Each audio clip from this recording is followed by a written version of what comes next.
The year was 1965, and the printing presses of New York City were churning out a war. It wasn't a war fought with bullets or bombs, but with ink. Black, smearing ink that stained the fingers and the minds of 5 million readers every morning. The target of this ink was not a foreign dictator or a corrupt politician. It was a man who lived in a penthouse at Lenox Terrace, a man who played chess in the park, a man named Ellsworth Bumpy Johnson. For decades, Bumpy had existed in the shadows. He was a rumor, a whisper, a ghost story told to frighten children and rookie cops. But in 1965, the shadows were being burned away by the harsh spotlight of the media.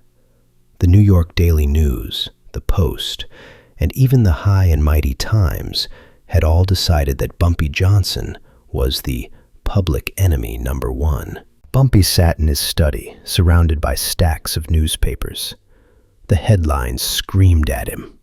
Harlem's cancer, the godfather of gangsters, the man poisoning our city. The articles were vicious. They painted him as a savage, a brute who ruled by fear alone. They described him as an uneducated thug who barely knew how to speak English, let alone quote Nietzsche. And the timing was no accident. Bumpy knew how the game was played. The federal government was preparing a RICO case, although they didn't call it that yet. They were preparing a massive, sweeping indictment to take down the entire Harlem underworld, and they needed public support to do it.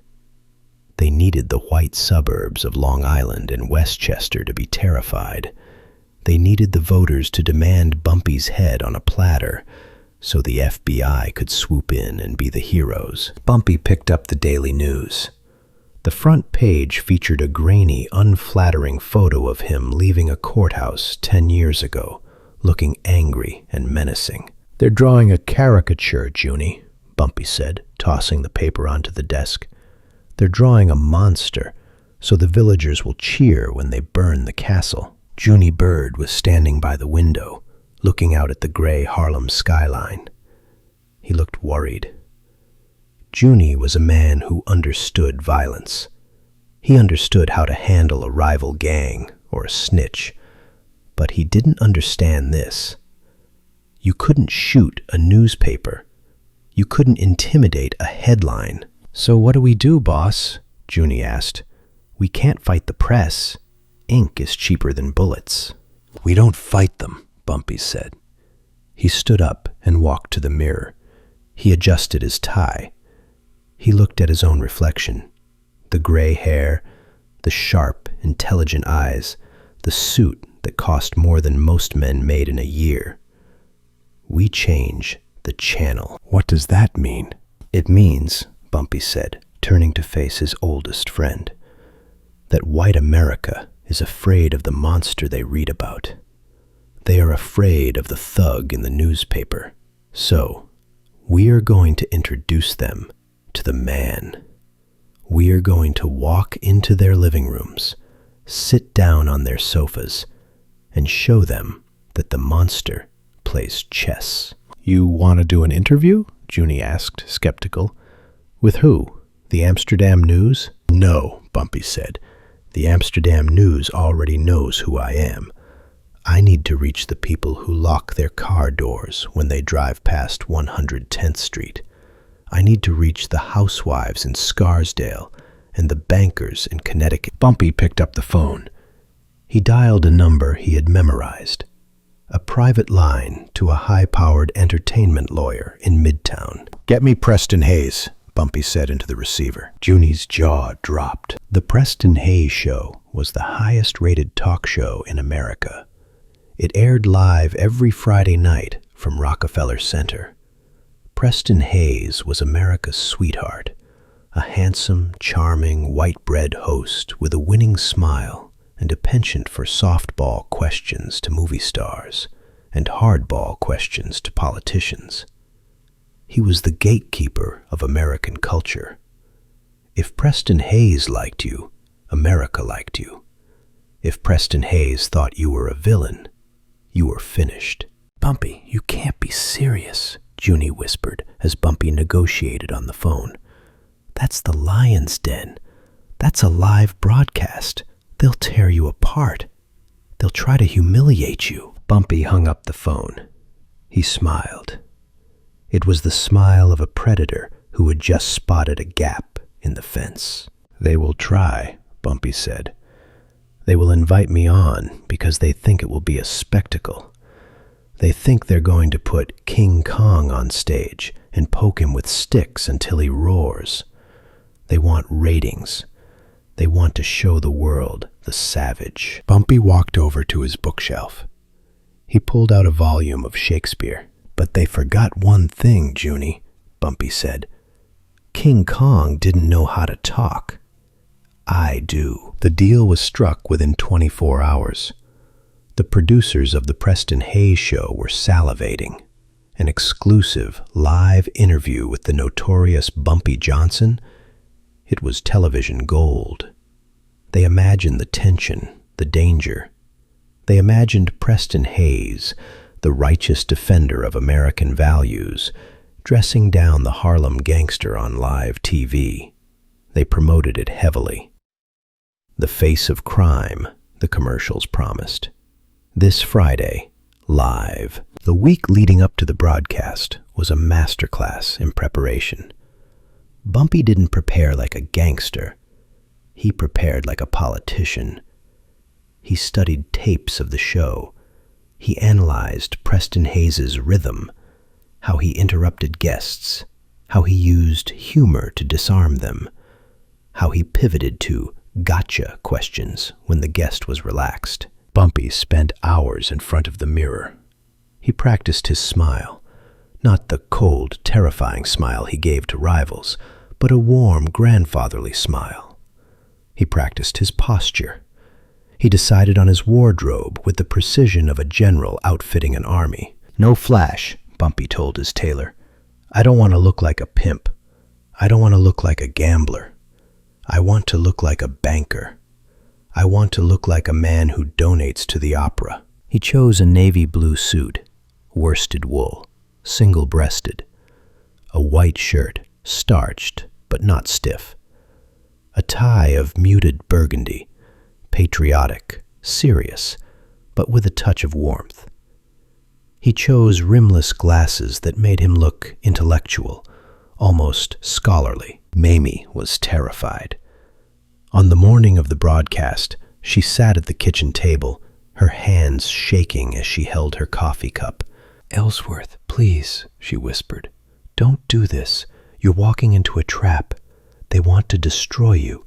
If you slip up, if you get angry, the FBI will use that tape against you forever. Bumpy kissed her hand.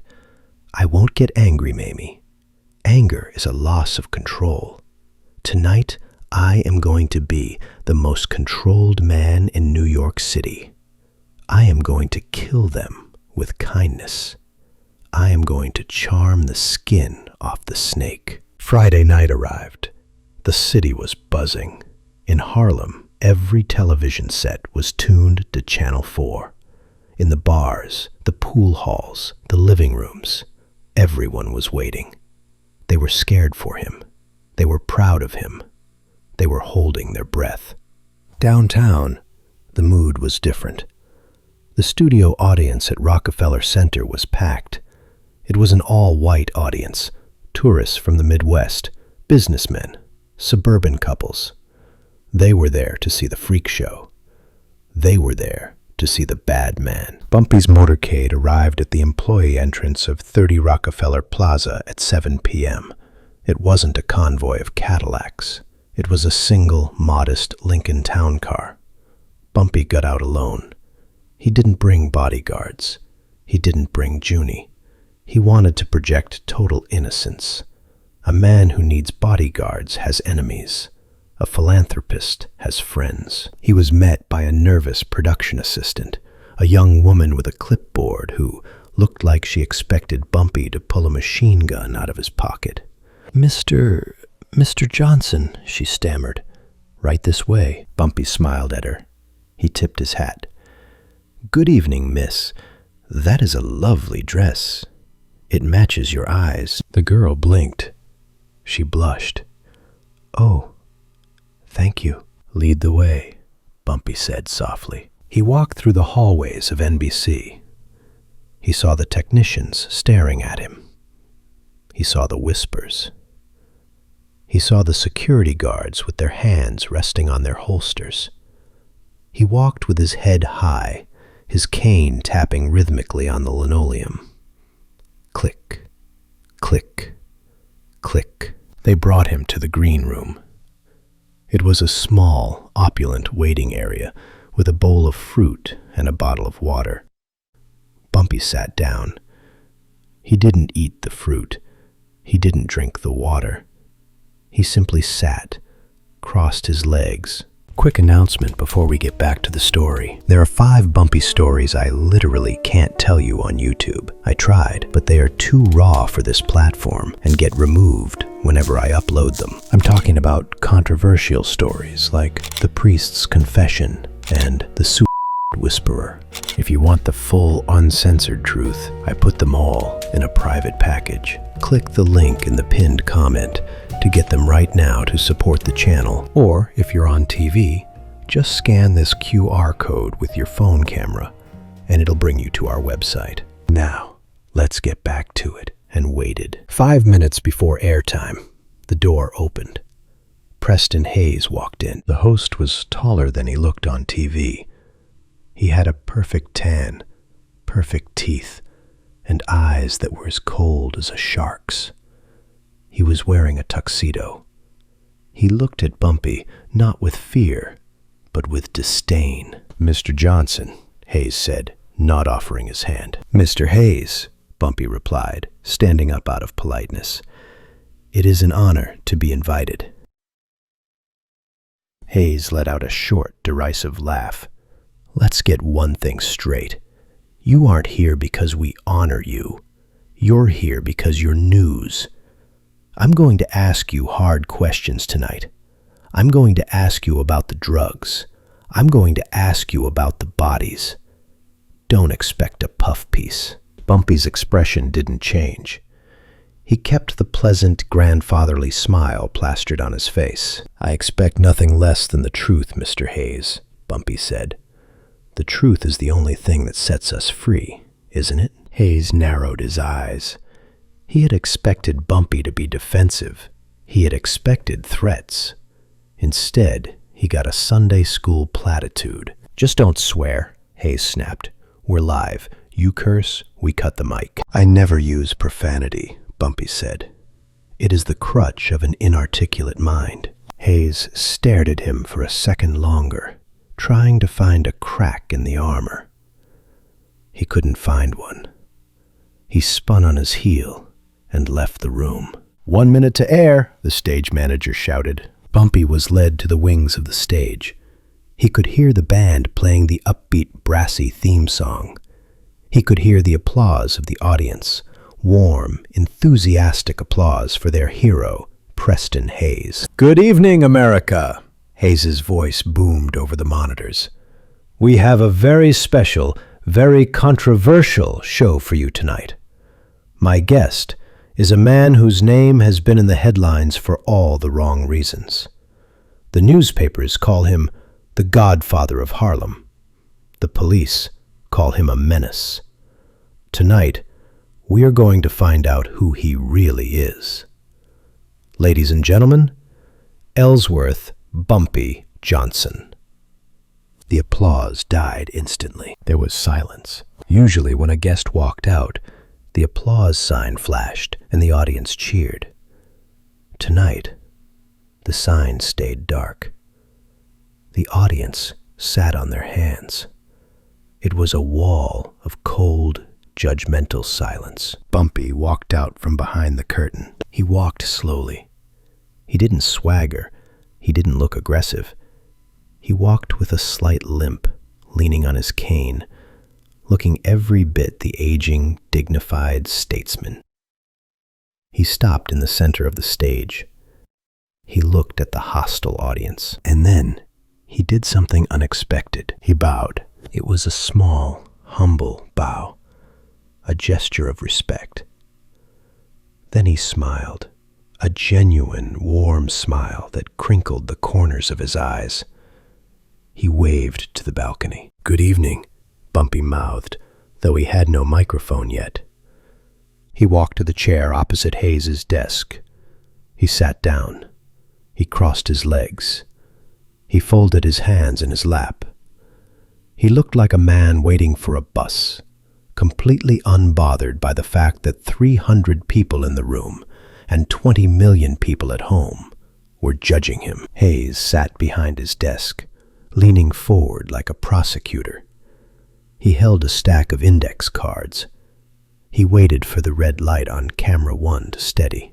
"Mr. Johnson," Hayes began, his voice grave, "thank you for coming." "Thank you for having me, Preston," Bumpy said. His voice was smooth, deep, and articulate. "It is a pleasure to finally visit Rockefeller Center. It is a marvel of architecture. The Art Deco style is truly magnificent." Hayes blinked. He had expected a grunt. He had expected street slang. He hadn't expected an architectural critique. "Yes, well," Hayes said, brushing it aside. "Let's get right to it. The New York Times calls you a cancer on this city. They say you control a criminal empire that exploits the poor people of Harlem. How do you respond to that?" The camera zoomed in tight on Bumpy's face. This was the moment. This was the trap. If he got angry, he lost. If he denied it too aggressively, he looked like a liar. Bumpy adjusted his glasses. He looked directly into the camera lens, breaking the fourth wall, speaking directly to the housewives in Kansas. "Preston," Bumpy said softly, "the New York Times is a fine newspaper. I read it every morning. But sometimes, looking from a skyscraper in Midtown down to the streets of Harlem, things can get blurry. They see crime. I see survival." "Survival?" Hayes scoffed. "You call running a numbers racket survival? You call taking money from old ladies survival?" "Let's talk about the numbers," Bumpy said, his tone conversational, educational.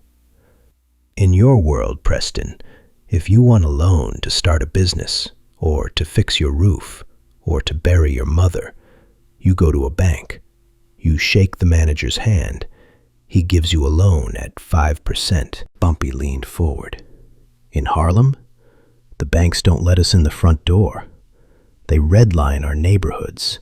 They tell us our money isn't green enough. So where does a mother go when her child is sick and she needs medicine? Where does a man go when he wants to open a bakery? They come to me." A murmur went through the audience. Bumpy wasn't denying the racket. He was reframing it. "I am the bank, Preston," Bumpy continued. "The numbers game? It's a community savings and loan. Yes, it is illegal. But so was drinking alcohol 40 years ago. And I suspect," Bumpy paused, a mischievous twinkle in his eye, "I suspect a man as sophisticated as you might have enjoyed a drink during Prohibition." The audience tittered, a few nervous laughs. Bumpy had just compared himself to every respectable person who ever drank at a speakeasy. He had made the crime relatable. Hayes stiffened. He felt the control slipping. "We aren't talking about a cocktail, Mr. Johnson. We are talking about violence. You have a record. You've been to Alcatraz. Are you denying that you are a violent man?" Bumpy's face grew serious. The smile faded, replaced by a look of profound, weary sadness. "I have been to prison, yes," Bumpy said. "I served my time. I paid my debt to society. And Alcatraz is a cold place, Preston. It is a place designed to break a man's spirit. It is a place where you learn that if you do not stand up for yourself, you cease to exist. Bumpy looked down at his hands, the hands that had strangled men, the hands that had fired guns. And then he looked back up with a look of vulnerability. I am not a violent man by nature, Bumpy lied beautifully. I am a man who has lived a violent life because I had no choice. I defended myself. I defended my family. And I defended my neighbors. If that makes me a villain in the eyes of the law, I accept that. But in the eyes of God, I hope for a different judgment. The studio was silent, but it wasn't a hostile silence anymore. It was a listening silence. Bumpy was humanizing the myth. He was turning the gangster into a victim of circumstance. Hayes sensed the shift. He needed to get the upper hand back. He needed to scare the audience again. That's a very poetic answer, Hayes said cynically. But let's talk about the present. People say you are the king of Harlem, that nothing happens uptown without your permission. Is that true? Are you a dictator? Bumpy laughed. It was a warm, rich belly laugh that filled the studio. It was infectious. A dictator? Bumpy chuckled, wiping his eye. Oh, Preston, you give me too much credit. I can't even get my dog Caesar to sit when I tell him to. I can't get my wife Mamie to cook spinach because she knows I hate it. I am no king. I am just a man who has lived on 116th Street for a long time. People know me. They trust me. If that is a crime, then I am guilty. So you're just what? A community organizer? Hayes asked sarcastically. I am a philanthropist, Bumpy said, using the word carefully. I organize turkey giveaways at Thanksgiving. I pay for school supplies for children who have nothing. I ensure that the heat stays on in the winter for widows who have been forgotten by the city.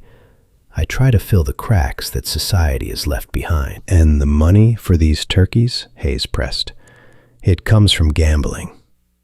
It comes from the community, Bumpy corrected, and it goes back to the community. It is a closed loop, Preston. We take care of our own because nobody else will. Bumpy sat back, looking comfortable, looking reasonable. He had parried the first thrusts. But he knew the real test was coming. Hayes hadn't brought out the big guns yet. Hayes leaned back, tapping his pen on his chin. He looked at Bumpy with a new calculation. He realized that the brute force attack wasn't working.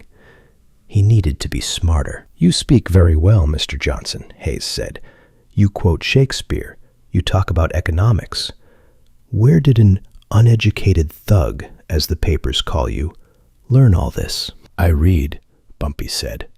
I read in solitary confinement. When you are locked in a box for 23 hours a day, books are the only windows you have. I read everything. History, philosophy, poetry. I learn that the world is a big place, and that men have been fighting the same battles for thousands of years. And what battle are you fighting? Hayes asked. Bumpy paused.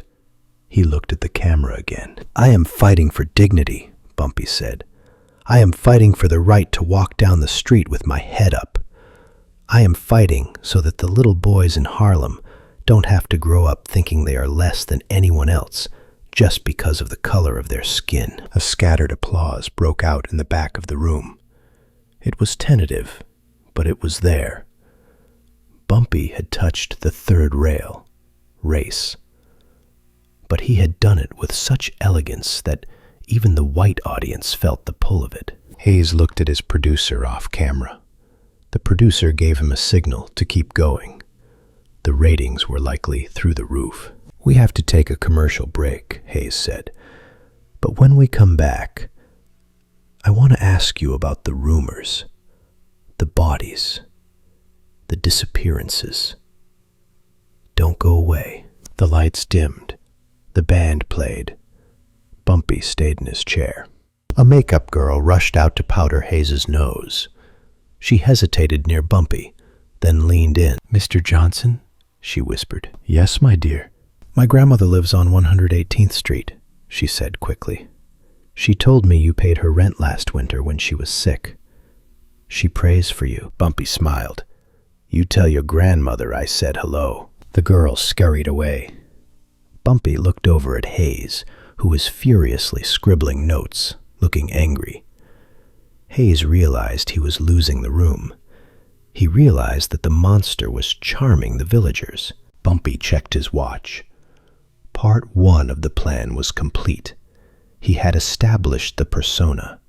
He was the wise, misunderstood protector. Now, in the second half, he had to go on the offensive. He had to make them laugh. He had to make them love him. The stage manager counted down. 5, 4, 3. The red light blinked on. "We are back," Hayes said, his voice harder now, "with Bumpy Johnson. Mr. Johnson, let's stop dancing. You say you're a philanthropist, but the FBI says you are dangerous. They say you have killed men. Have you?" Bumpy looked Hayes dead in the eye. The studio went silent. This was the question. The question that could send him to the electric chair if he answered wrong, or destroy his credibility if he lied poorly. Bumpy took a breath. He prepared to deliver the performance of his life. The studio lights of 6B bore down on Ellsworth Bumpy Johnson like the midday sun in the desert, hot and unforgiving.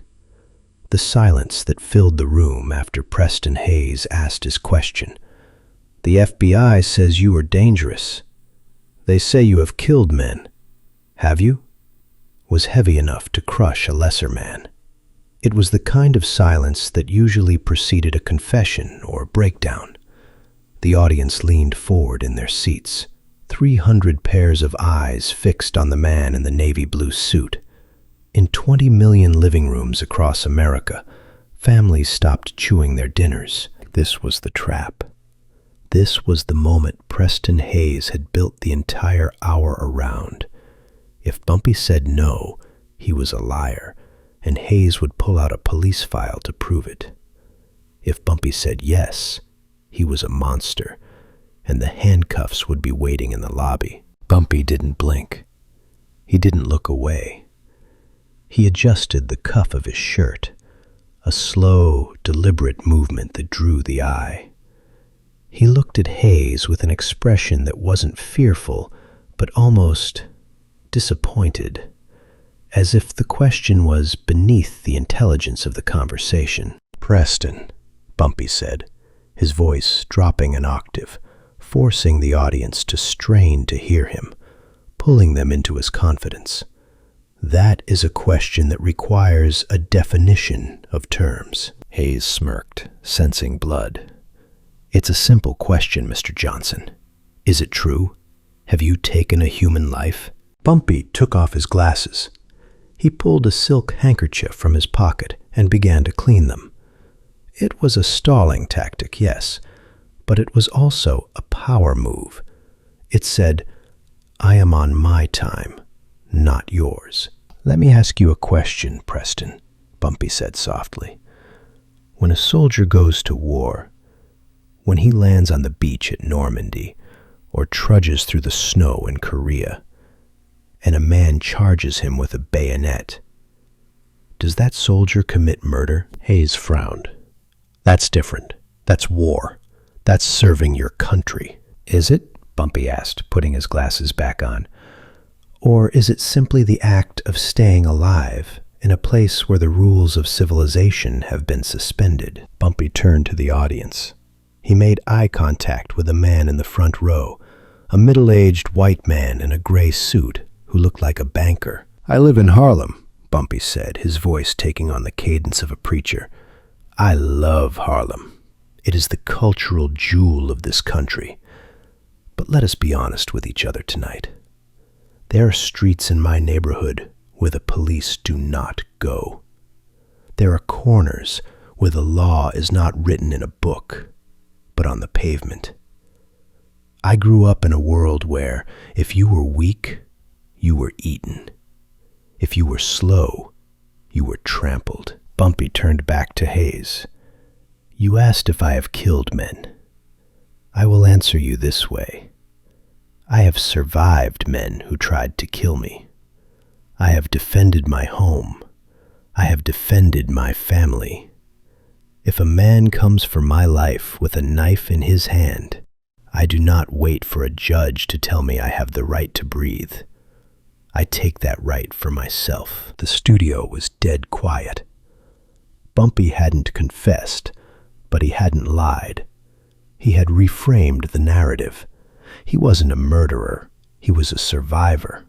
He was a soldier in a war that white America didn't want to admit existed. Hayes looked at his index cards. He was flustered. The gotcha moment had evaporated. He needed to pivot. He needed to make Bumpy look like a criminal again, not a philosopher. Self-defense is one thing, Hayes snapped, but what about the business?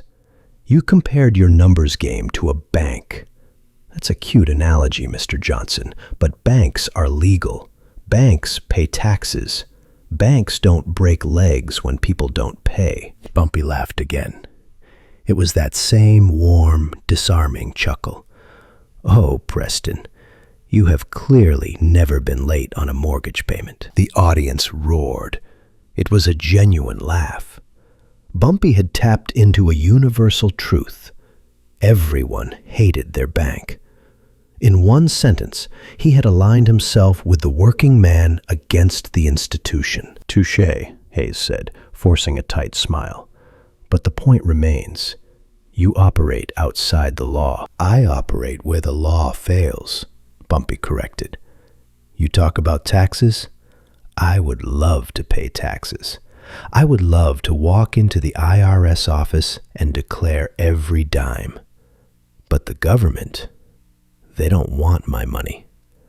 They say it is dirty. Yet, when I walk into a grocery store, my money buys milk just the same. When I pay the tuition for a student at Howard University, the check clears just the same. Bumpy leaned back, looking comfortable.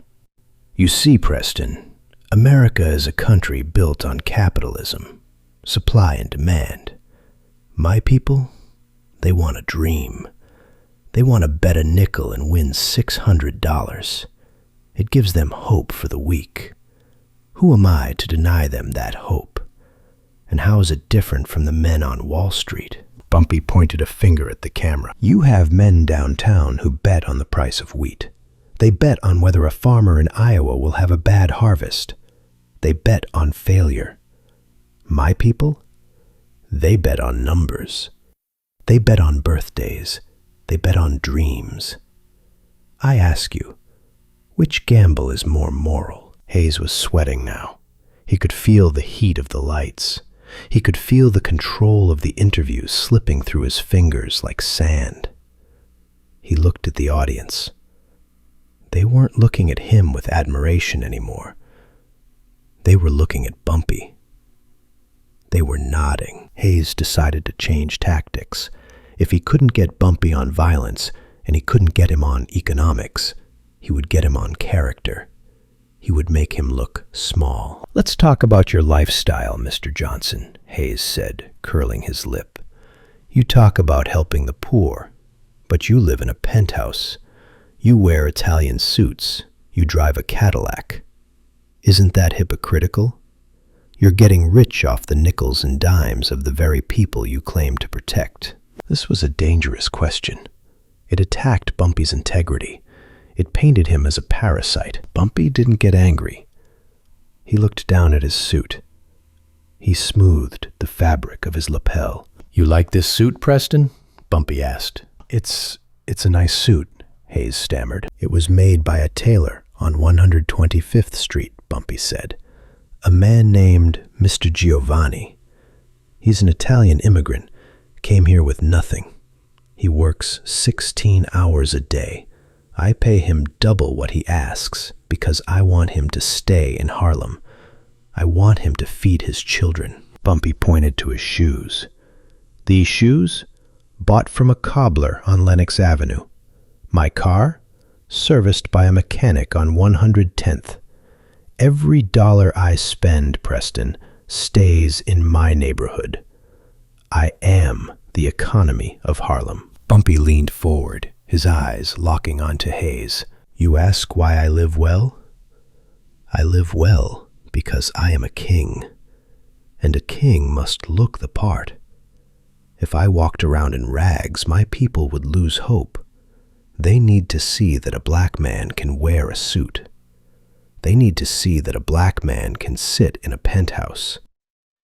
I am not just spending money. I am setting a standard.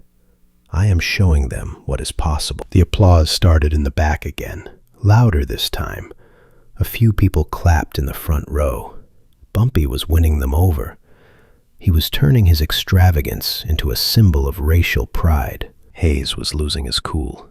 He rifled through his cards, looking for the silver bullet. He found it. The card labeled, "The Riot." You talk about peace, Hayes said, his voice rising.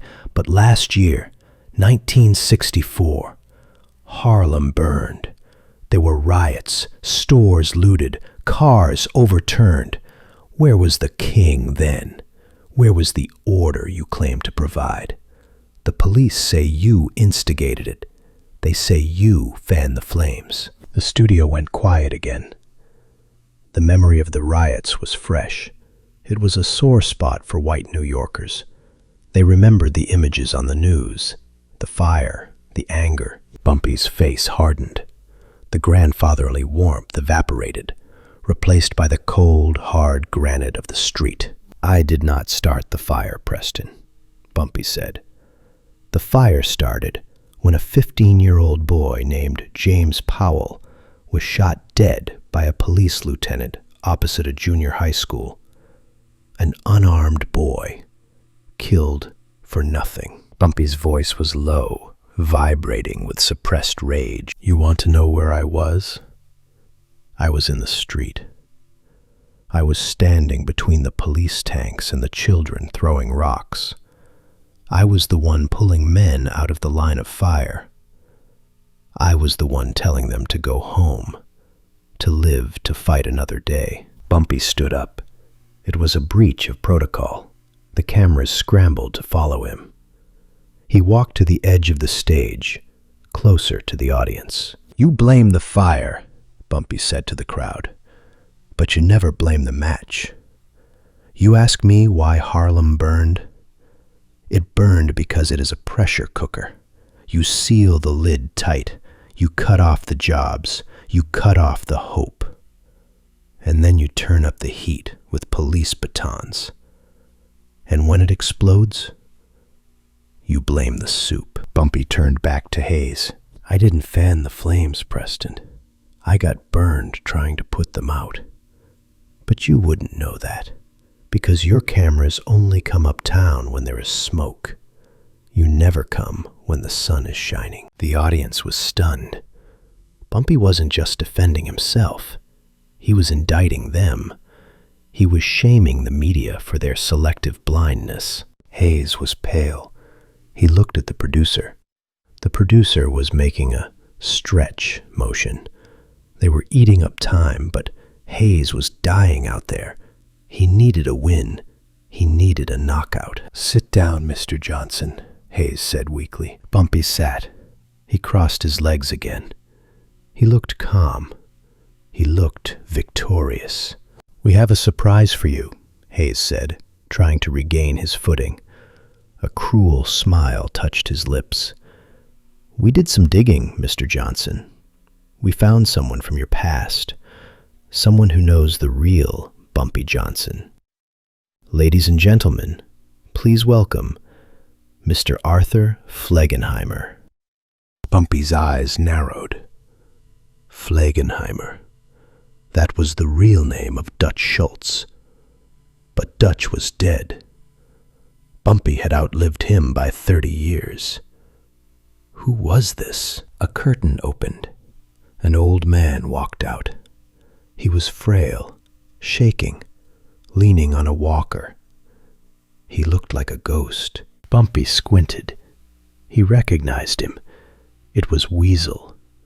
Weasel was a low-level snitch from the 1930s, a man Bumpy had run out of Harlem for selling bad gin that blinded 3 people. Hayes stood up, beaming. "This man claims you ruined his life. He claims you beat him, stole his business, and forced him into poverty. Mr. Flegenheimer, is this the man?" The old man, Weasel, looked at Bumpy. He was shaking. He looked at the bright lights. He looked at the audience. This was the ambush, the victim. Hayes wanted to show a broken old man and point the finger at Bumpy. Bumpy didn't panic. He didn't get angry. He smiled. He stood up and walked over to Weasel. The security guards flinched, but Bumpy ignored them. He walked right up to the trembling old man. "Hello, Arthur," Bumpy said softly. "It's been a long time." Weasel looked up at Bumpy. He saw the eyes of the man who had exiled him, but he didn't see a threat. He saw recognition. "Bumpy?" Weasel croaked. "It's me," Bumpy said. He turned to the audience, his hand on Weasel's shoulder. "Preston," Bumpy said, his voice dripping with pity. "You brought this man here to shame me? Do you know who he is?" Hayes faltered. He was a business owner. "He was a poisoner," Bumpy said, his voice turning hard. "In 1934, this man sold bathtub gin mixed with rubbing alcohol to teenagers on 135th Street. 2 boys went blind. A girl died." The audience gasped. Hayes's jaw dropped. He hadn't vetted the guest properly. He had just looked for someone who hated Bumpy. "I didn't ruin his business," Bumpy continued. "I saved the neighborhood. I told him to leave Harlem and never come back. I spared his life when the fathers of those children wanted to tear him apart." Bumpy looked down at Weasel. "Arthur, did I touch you? Did I lay a hand on you?" Weasel shook his head, tears forming in his eyes. No, Bumpy. You gave me a train ticket. You gave me $50. Bumpy turned back to Hayes. The host looked like he had swallowed a lemon. "You see, Preston," Bumpy said, "you look for a villain, and you find a savior. You look for a victim, and you find a criminal. You should fire your researchers." The audience erupted, not in polite applause, but in laughter. They were laughing at Preston Hayes. The great inquisitor had been outsmarted. He had tried to set a trap and walked right into it himself. Bumpy guided Weasel to a chair. "Sit down, Arthur. Rest your legs." Bumpy returned to his seat. He was untouchable now. He had dismantled the moral high ground of the show. Hayes was desperate. He had one card left, the race card, but not the way he had played it before. He decided to appeal to the white fear of miscegenation, of social mixing. "Let's move on," Hayes said, wiping sweat from his forehead with a handkerchief. "Let's talk about the future. You say you want dignity for your people. Does that mean you want integration? Do you want to move into, say, Park Avenue?" It was a baiting question. It was designed to make the white viewers uncomfortable. "He's coming for your neighborhood." Bumpy smiled. He leaned back. "Park Avenue?" Bumpy asked. "Preston, have you ever been to a Sunday dinner in Harlem?" "I can't say that I have." "Then you don't know what you're missing," Bumpy said. "You have your sterile lobbies and your doormen in white gloves.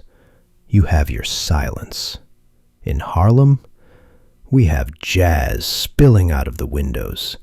We have the smell of fried chicken and collard greens. We have laughter that shakes the walls. Why would I want to move to Park Avenue?" Bumpy paused for effect. "I don't want to live in your world, Preston. It's too boring. I just want the right to visit without being asked for my ID." Another laugh from the crowd. Bumpy was charming them. He was making them feel silly for being afraid. Hayes looked at the clock. 5 minutes left. He was losing.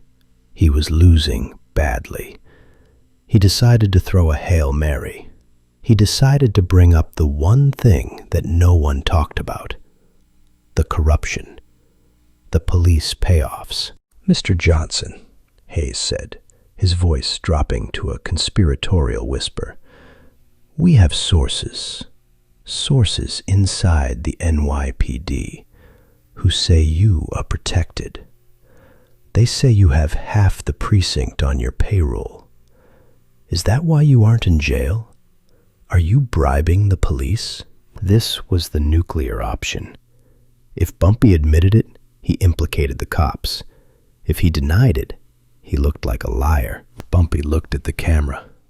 He took off his glasses again. "Preston," Bumpy said, "that is a very serious accusation. You are accusing the New York Police Department of corruption on live television." "I'm asking you if it's true," Hayes pressed. "I think," Bumpy said slowly, "that is a question you should ask the police commissioner. In fact, I believe he is a friend of yours. Doesn't he play golf at your club in Westchester?" Hayes froze.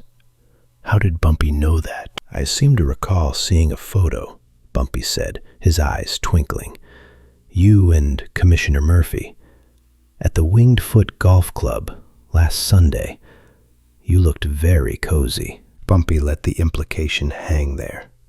"I know who your friends are. I know where you play. I know everything." "If there is corruption, Preston," Bumpy said, "it takes two to tango. One man to offer the envelope, and one man to take it. Perhaps you should ask your friend why his officers are so friendly with the citizens of Harlem." Hayes was stunned into silence. Bumpy had just threatened to expose the host's personal connections to the police brass. It was a subtle, elegant checkmate. We need to take a break," Hayes stammered. "Commercial. Go to commercial." The red light blinked off. The audience applauded wildly.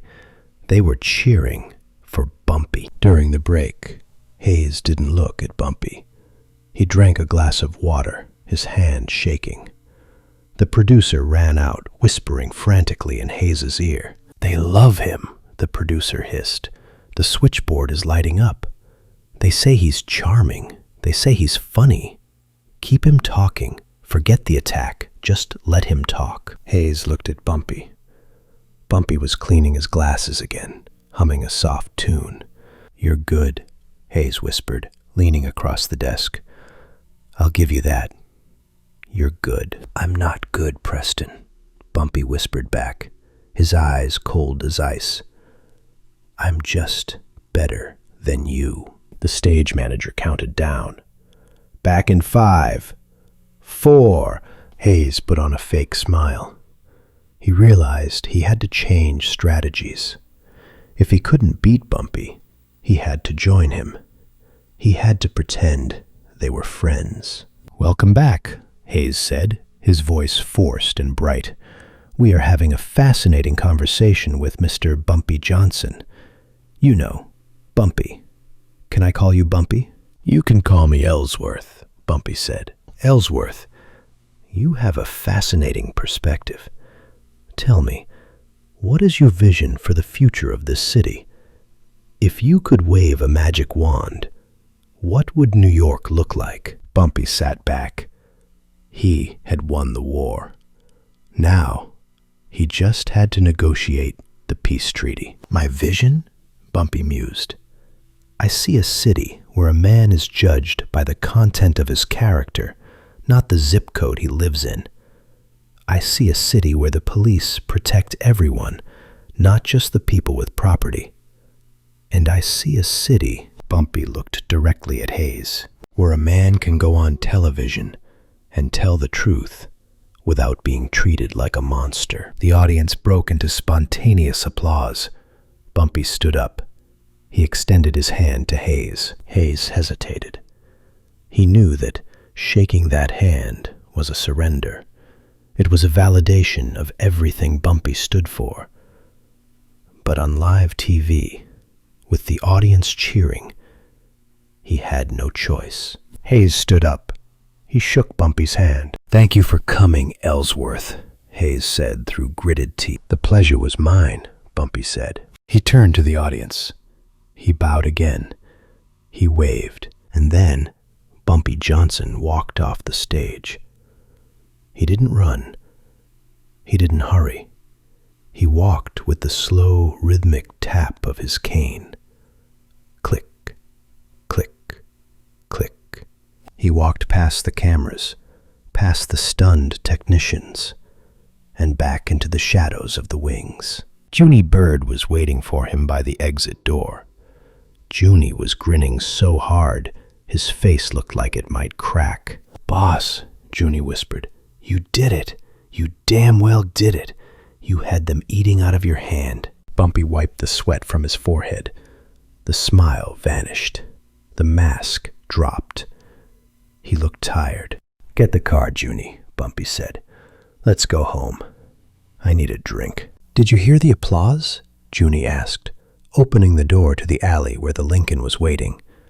"They loved you." "They were entertained by me," Bumpy corrected. "There is a difference. Tonight I was their clown. I was their philosopher. But tomorrow?" Bumpy looked up at the night sky. "Tomorrow the ink will be dry. The papers will find a new angle. But for tonight, we bought some time." They got into the car. As they drove away from Rockefeller Center, leaving the bright lights of Midtown behind, heading north toward the darkness of Harlem, Bumpy closed his eyes. He had fooled white America. He had made them laugh. He had made them think. But he knew, deep down, that the game never really ended. He had just moved his piece to a safer square. And in the silence of the car, the King of Harlem began to plan his next move. The Lincoln Town car glided north on 10th Avenue, leaving the concrete canyons of Midtown behind. The bright lights of the theater district faded in the rearview mirror, replaced by the dimly lit warehouses and tenements of the Upper West Side. Inside the car, the silence was heavy. But it wasn't the silence of tension. It was the silence of decompression. Junie Bird was driving, tapping his fingers on the steering wheel, still vibrating with the energy of the broadcast. He kept glancing at Bumpy in the mirror, grinning like a kid who just watched his father hit a home run. "I still can't believe it," Junie said, shaking his head. "When you brought out Weasel, boss, I thought Hayes was going to have a stroke right there on stage. His face turned the color of a boiled lobster." Bumpy sat in the back, staring out at the passing city. He had loosened his tie. His glasses were folded in his lap. The adrenaline that had sharpened his mind for the last hour was draining away, leaving behind a deep, bone-weary exhaustion. "He underestimated the game, Junie," Bumpy said softly. "He thought he was bringing a lion tamer to the circus. He didn't realize the lion knew how to open the cage." "They're going to go crazy uptown," Junie said. "I bet the switchboards at the Flash Inn are melting. You didn't just win, Bumpy. You embarrassed them. You made the Great White Hope look like a fool." "Embarrassment is a dangerous weapon," Bumpy warned. "It stings longer than a slap. Hayes won't forget this, and neither will the people who sign his checks. We won the battle, Junie, but the war just got louder." They crossed 110th Street, the border. As soon as the car tires hit the pavement of Harlem, the atmosphere changed. It wasn't just the architecture, it was the energy. Even at this hour, the streets were alive. And tonight, there was a new electricity in the air. People were gathered on the corners, huddled around portable radios, or standing outside appliance stores that had left televisions playing in the windows. When they saw Bumpy's car, the familiar black Lincoln, they didn't just watch it pass, they cheered. A group of teenagers on 116th Street started running alongside the car, waving. an old man tipping his hat. It wasn't the fearful respect Bumpy was used to. It was genuine, raucous celebration. He wasn't just the godfather tonight. He was the heavyweight champion. He had gone downtown into the heart of the white establishment and knocked them out. "Look at them," Junie whispered. "They love you, Bumpy." Bumpy raised his hand and gave a small wave. "They love the victory," Bumpy corrected. "They love seeing one of their own stand tall. It gives them oxygen." The car pulled up to Lenox Terrace. The doorman, Silas, rushed to open the door. Silas was usually a man of few words, stoic and professional, but tonight his eyes were shining. "Mr. Johnson," Silas said, opening the door, "my wife called me from home. She said she's never seen anything like it. She said you spoke for all of us." Bumpy stepped out, leaning on his cane. He paused and looked at Silas. "Thank you, Silas," Bumpy said. "Tell your wife I said thank you, and tell her the suit really was made by Mr. Giovanni." Silas laughed. "I will, sir. I surely will." Bumpy took the elevator up to the penthouse. The silence of the hallway felt like a sanctuary after the noise of the studio. He unlocked his door and stepped inside. The apartment was quiet, but the lights were on. Mamie was sitting on the sofa. She was wearing her silk dressing gown, her hands clasped in her lap. The television was off. She stood up as he entered. She looked at him for a long moment, searching his face. She saw the fatigue. She saw the triumph. "You were brilliant," she whispered. Bumpy dropped his cane on the chair. He walked over to her and hugged her. He buried his face in her neck, smelling her perfume, letting the reality of home wash away the performance of the studio. "I was terrified," Bumpy admitted, his voice muffled against her shoulder. "For the first 5 minutes, I thought I was going to suffocate." "You didn't show it," Mamie said, pulling back to look at him. "You looked like you owned the building. When you talked about the banks, Ellsworth, you said things people have been thinking for 50 years but were too scared to say." "I had a microphone," Bumpy said, "and I had nothing to lose." "You had everything to lose," Mamie corrected, "but you risked it, and you won." She went to the kitchen and poured him a glass of warm milk. It was an old habit, something she did when his ulcer was acting up. Bumpy sat in his armchair, drinking the milk, listening to the city breathe outside his window. "What happens now?" Mamie asked, sitting on the ottoman at his feet. Bumpy looked at the ceiling. "Now? Now we wait for the hangover. The papers will run their stories tomorrow. The FBI will be angry. They'll double the surveillance. They'll look for any excuse to prove I'm a liar." "Let them look," Mamie said fiercely. "Tonight you told the truth. That's enough." The next morning, the hangover arrived, printed in black and white. Bumpy woke up at 7 a.m. He went to the front door and picked up the stack of newspapers Junie had left for him. He took them to the kitchen table, put on his reading glasses, and began the autopsy. The New York Times was predictable. Their headline read, "Gangster Charms TV Audience Evades Questions on Violence."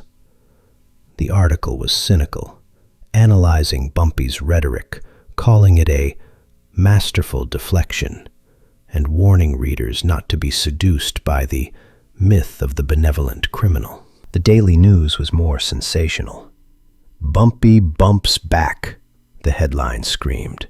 "Harlem crime boss turns TV host into pretzel." But it was the Amsterdam News, the black paper, that mattered. Their headline was simple, printed in bold, triumphant type. "The King Speaks." Bumpy read the editorial. It spoke of pride. It spoke of dignity.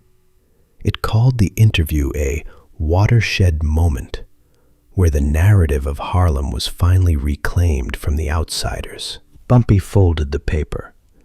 He felt a sense of satisfaction, deep and quiet.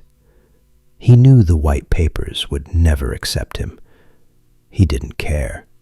He had solidified his base. He had reminded his people why he sat on the throne. He dressed carefully. He chose a gray suit today, businesslike but approachable. He had errands to run. He had told 20 million people that he supported local businesses, and today he was going to make sure the cameras saw him doing it. He walked out of Lenox Terrace at 10 a.m. The street was different. Usually, people gave him a wide berth out of respect or fear. Today, they stopped. Men shook his hand. Women waved from windows. A group of kids followed him, mimicking his walk. "Hey, Bumpy," a man shouted from a barber shop doorway. "You tell him, Bumpy. You tell him about the banks." Bumpy nodded, touching the brim of his hat. He wasn't just a gangster today. He was a folk hero. He walked to 125th Street, to the small tailor shop with the faded sign, Giovanni's Tailoring. He opened the door. The bell jingled. Mr. Giovanni was behind the counter, measuring a pair of trousers. He looked up, and his face went white. Then it flushed red with emotion. "Mr. Johnson," Giovanni cried, dropping the measuring tape. "Mamma mia! My phone. It has not stopped ringing since last night. People from Jersey, from Queens. They want to know if I am the one who makes the suits." Bumpy smiled. "And what did you tell them?" "I tell them yes," Giovanni laughed, coming around the counter to shake Bumpy's hand with both of his. "I have orders for 3 months. 3 months, Mr. Johnson. You saved my shop." "I just told them the truth, Giovanni," Bumpy said. "You do good work. A man should be paid for his craft." Bumpy pulled a roll of bills from his pocket. "I need a new overcoat, cashmere, navy blue, and I want to pay in advance." Giovanni tried to push the money away. "No, no, for you, free, for life." "I pay," Bumpy said firmly, pressing the money into the tailor's hand. "That is the deal. I pay, you sew. That is how the economy works. Remember?" Giovanni wiped a tear from his eye. "You are a good man, Mr. Johnson, no matter what they say." Bumpy left the shop. He walked to the mechanic on 110th. He walked to the bakery on 116th. Everywhere he went, the reception was the same. Gratitude, awe, connection. He was cementing the reality of the TV persona. He was making the myth real. But he wasn't alone. Across the street, parked by a fire hydrant, was a nondescript gray sedan. 2 men in cheap suits sat in the front seat, reading newspapers that they weren't actually reading. The FBI. Bumpy saw them. He knew they were there. They had been following him for years, but today they seemed closer, angrier. They knew they had been outplayed. They knew that arresting him now would spark a riot. He had made himself untouchable, at least for the moment. Bumpy stopped on the corner. He looked directly at the gray sedan. He didn't scowl. He didn't make a threatening gesture. He smiled. He tipped his hat. The agents in the car didn't move. They just stared, impotent and furious. Bumpy turned and walked into the park. He found a chess table. A young man was sitting there, moving pieces around, practicing openings. "Care for a game?" Bumpy asked. The young man looked up. His eyes went wide. "Mr. Johnson, I'm not very good." "That's okay," Bumpy said, sitting down. "I'll teach you. White or black?"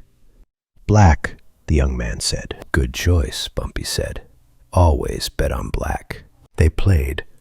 A crowd gathered.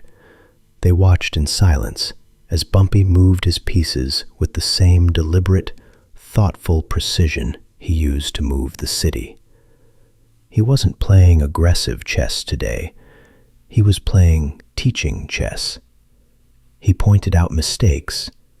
He suggested alternatives. "You see," Bumpy said, moving his knight, "you are focused on the attack. You want to take my king, but you left your back door open. You have to watch the whole board, son. The danger isn't always in front of you. Sometimes it's behind you." Smiling, the young man nodded, absorbing the lesson. As they played, Bumpy thought about Preston Hayes. He thought about the millions of people who had tuned in expecting a monster and found a man. He knew it was a temporary victory. The system always corrects itself. The media would find a new villain next week. The FBI would find a new angle. But for today, for this one glorious sunlit afternoon in Harlem, Bumpy Johnson had won. He had forced the world to look him in the eye and acknowledge his humanity. The game ended. Checkmate. "Good game," Bumpy said, shaking the young man's hand. "You have potential. Keep practicing." Bumpy stood up. His leg was aching. The walk had been long. He headed back toward Lenox Terrace. The sun was setting now, casting long shadows across the avenues. The lights of the Apollo Theater were flickering on. The jazz clubs were opening their doors. The heartbeat of Harlem was picking up its tempo. He reached his building. He took the elevator up. When he opened the door to his apartment, the smell of roast chicken hit him. Mamie was cooking. It was a smell of normalcy, of peace. He walked into the kitchen. Mamie turned around. She was wearing an apron over her dress. "How was the victory lap?" she asked. "It was loud," Bumpy said. "Giovanni has orders for 3 months." "Good," Mamie said. "He deserves it." Bumpy sat at the kitchen table. He watched her move. He thought about the duality of his life, the violence and the domesticity, the razor blade and the velvet glove. "Mamie," Bumpy said. "Yes?" "How long do you think it lasts?" "What?" "The spell," Bumpy said. "The charm. How long before they remember I'm a gangster?" Mamie turned off the stove. She walked over to him and put her hands on his shoulders. "They never forgot, Ellsworth," she said softly. "That's why they cheered. They don't love you because you're innocent. They love you because you're guilty, and you're still standing. You're the one thing they can't break." Bumpy covered her head with his. He looked at the scars on his knuckles. "I'm not unbreakable, Mamie," he whispered. "I know," she said, kissing the top of his head. "But you fooled them into thinking you are. And sometimes the trick is enough." Bumpy closed his eyes. He listened to the hum of the refrigerator. He listened to the breathing of his wife. He let the persona of the TV star fall away, leaving just the man who had survived the streets, the man who had outsmarted the establishment, the man who, for one night, had made the whole world listen to the voice of Harlem. He took a deep breath. "Let's eat," Bumpy said. And as the king of Harlem sat down to dinner, high above the city that feared and loved him, the television in the living room sat silent and dark, its power broken, its signal lost in the quiet dignity of a home that no headline could ever truly understand. Thanks for listening, folks. If you liked that video and want more, be sure to like the video and subscribe so you don't miss any Bumpy Johnson stories.